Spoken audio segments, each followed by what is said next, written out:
everyone, welcome back to another episode of Car Stories. And in this one, I'm here with Khang. He owns this beautiful first gen Audi R8 V10. He's a real estate mogul, or is that how I say it? Not yet. Not yet. Maybe soon. Hopefully soon.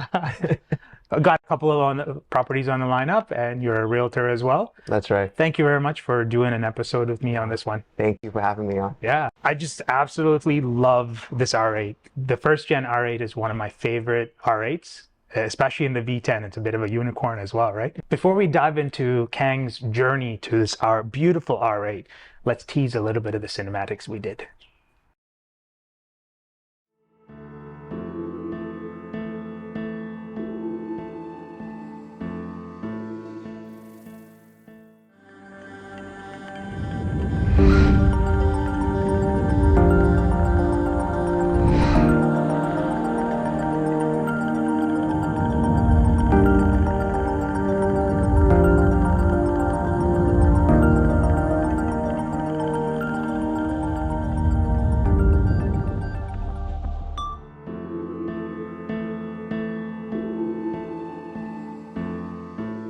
Welcome back. Let's dive into Khang's journey to this beautiful Audi R8 V10. Where did it all start for you? What was your car journey like? So my very first car was actually a Hyundai Elantra. Because for me, back then, I never thought I could even afford or get to a place to own something like this. Because cars like this, especially like growing up in Vietnam, cars like this, like celebrities, actors driving them, not like regular people. That's true. So it wasn't even like in the works. Like I never envisioned myself having one. I knew I always wanted like a nice car, but nothing like this. I was thinking maybe getting like a Mercedes in the future. That's how I got started. My first step into Audi was actually an Audi A4. That was That's an amazing transition because I started with the Hyundai Tiburon, and the next car was the Audi A4. Okay. So that's cool. So far, we're aligned on this car journey. Yeah. So the Audi A4 was what got me into the Audi family, the Audi bug. And after I got the A4, at the time I wanted an S4. But I couldn't afford anything close to that. Yeah, I wanted an S4 too. Even an S line would have been really nice at the time. But A4 was just a good balance. So after the A4, I figured I wanted something a little bit faster. Yeah. I always wanted a coupe as well. Yeah. Because all the previous cars was always sedan, four doors. So I end up getting an S5 afterwards. That was a V8? V8 as well. The V8 or the supercharged V6? The V8 one. V8. Yeah. The original. That's right. That's awesome. Yeah. So V8 A4 and then V8 S5. Afterwards, I loved the car. It was my first step into something with bigger engine, a little bit more horsepower. Yeah. And a coupe as well, which was originally what I wanted. Yeah. Right. Afterward, I started learning more about different type of cars. I got addicted to the faster cars, the luxury cars, honestly.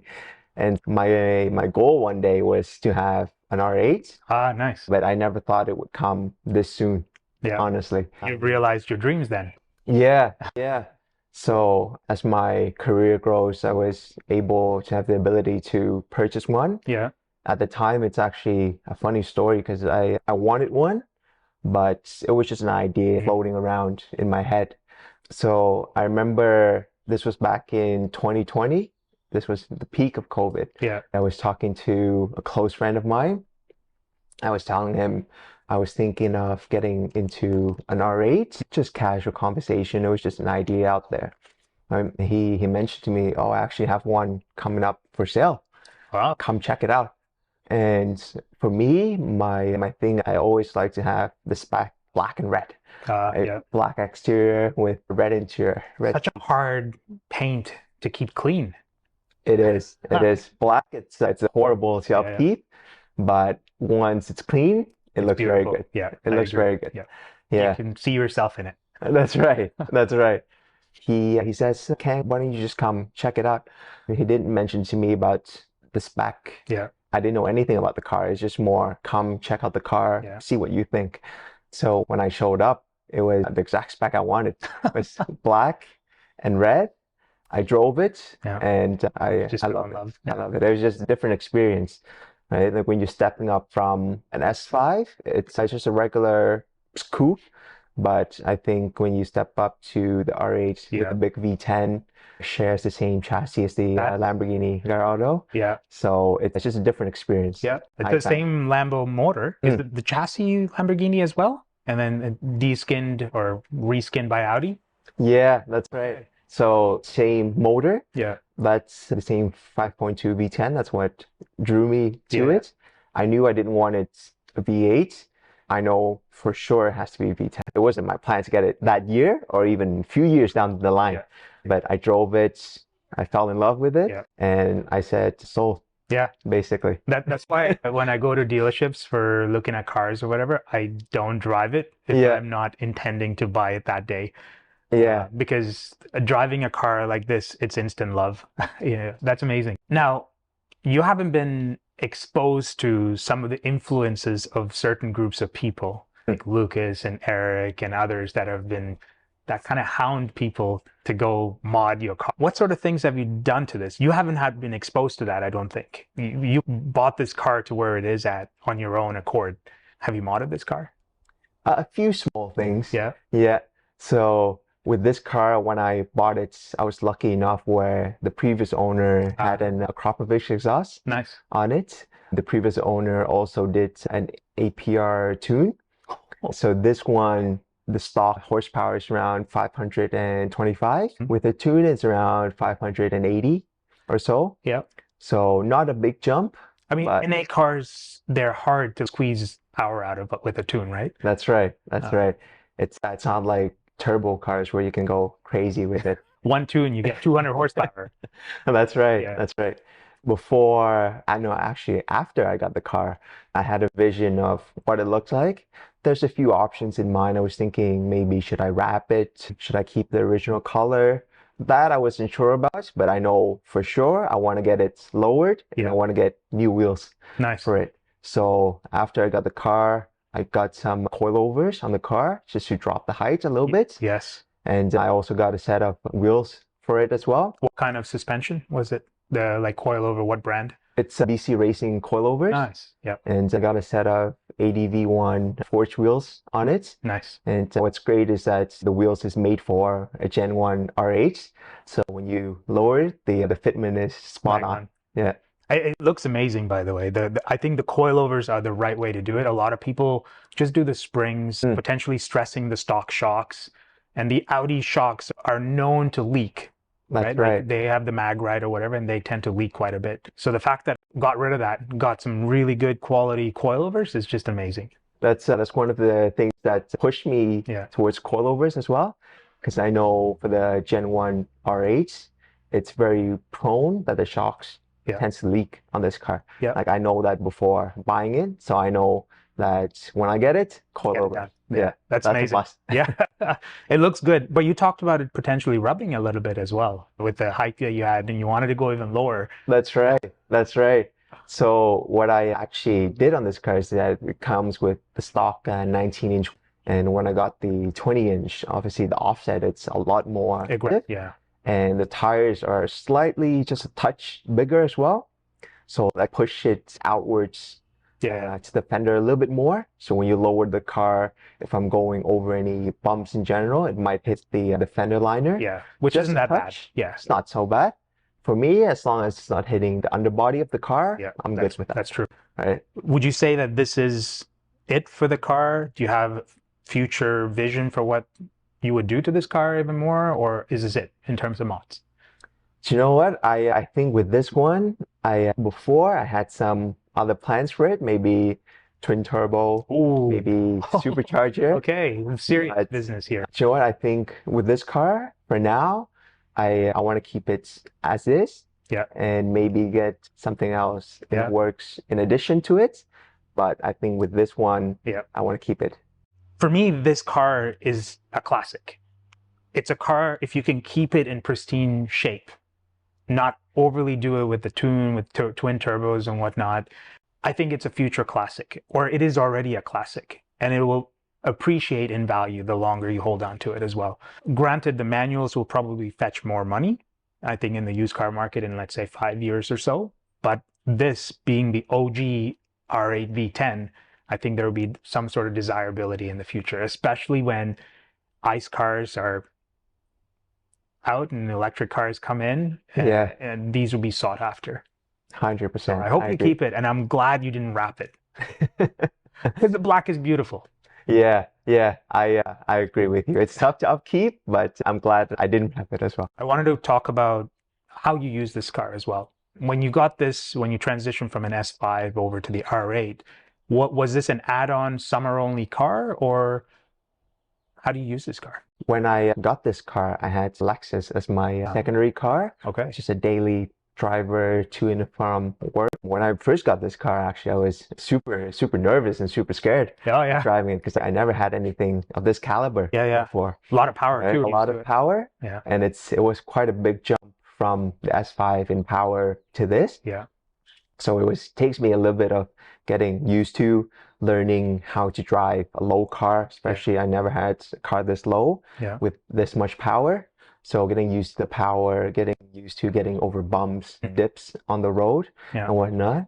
So, always worrying about that approach angle. Exactly. Always got to go on an angle. Yeah. So when I got this car, I knew it would be like, I'll take it out once in a while, a weekend car, maybe a special occasion. But over the years, I've gotten more and more used to it. Yeah.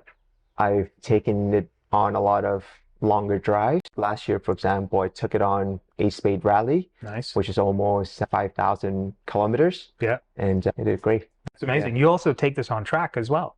That's right. Yeah. That's truly how you see the potential of the car. Yeah, that's right. I've took it to Calabogie many times, actually. And it was great because you actually get to learn what the actual limits of the car is, which you're never able to do in the streets. You get to push it to its top speed, really max it out, see how much it's capable of handling. And that's when I truly know how to the limit of the car and really control the car. And I think that's important as well. When you have a performance car, you want to know how the car performs at its limits, or close to its limits, or close to your limits, because your limits may not be the limits of the car, and your limits are often what gets you into trouble on the streets. If you can do it in a controlled environment where you can figure out what your limits are to the car, then it becomes a bit more predictable, in my view. So I think everybody should take their performance cars out on track, learn how to handle the car, feel what the car does under heavy braking, heavy throttle. I think that's the best way to go as well. Yeah. Now, when it comes to this car, what are some of the things that make it special to you? What are the top 3 things that really make this special, make you want to head out and drive it? Oh, that's a great question. I think the first one for me has to be the V10. Yeah. For sure. At the high end, that's right. It's a screamer. Yeah. Second thing has to be the exhaust. Yeah. Definitely the exhaust.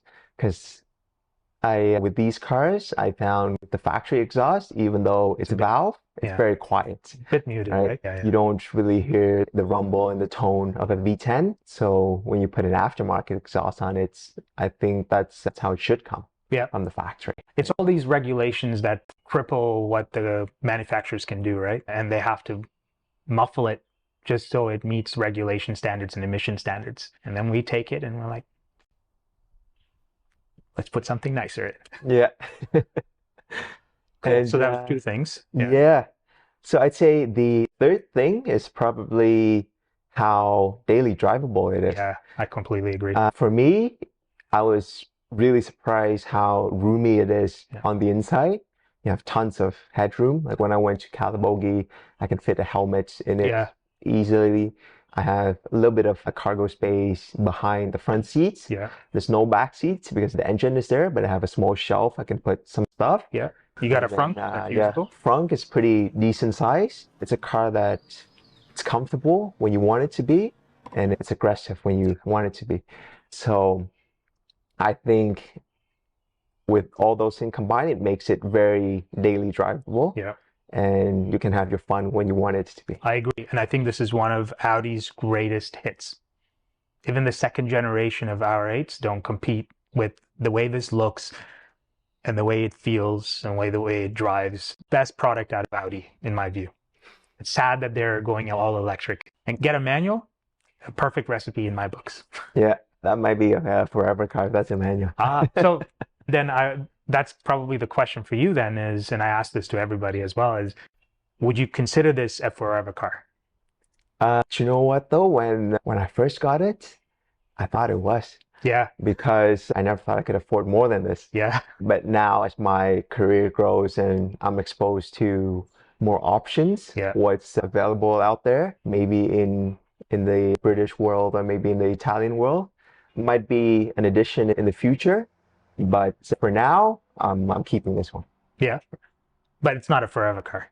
I wouldn't say so, no. Yeah, I still have a few options in mind. I just gotta narrow it down and find the right one as well. Yeah. With the right specs and everything. Good choice. I look forward to seeing what the future is then. Can you give us a bit more like where you might be narrowing your scope down to? I'll say maybe something with doors that goes out. I'll say that. Let's say, hypothetically speaking, a manual R8 V10 in this generation showed up in the market. Would you go after it? 100%. Yeah. Yeah? Yeah.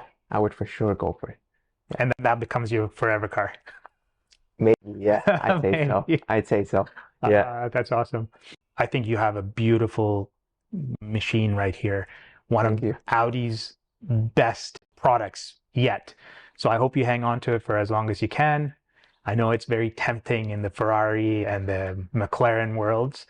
They're amazing cars as well. If you are looking to progress, those are, I think, amazing stepping stones as well. So wish you good luck on your journeys. I appreciate you coming on and doing an episode with me as well. Thank you very much. I appreciate the time. Thank you for having me. Yeah, great. This is amazing. Thank you all for watching the video this far. I hope you all enjoyed this as well. Khang is an amazing person. He's got this beautiful car. I'm happy to have filmed it. For me, it's probably one of the best edits I've done so far. So if you liked the video, hit the like button, subscribe to the channel, and I'll see you all in the next one. Thank you again. If you say it's the best one, I can't wait to see this now.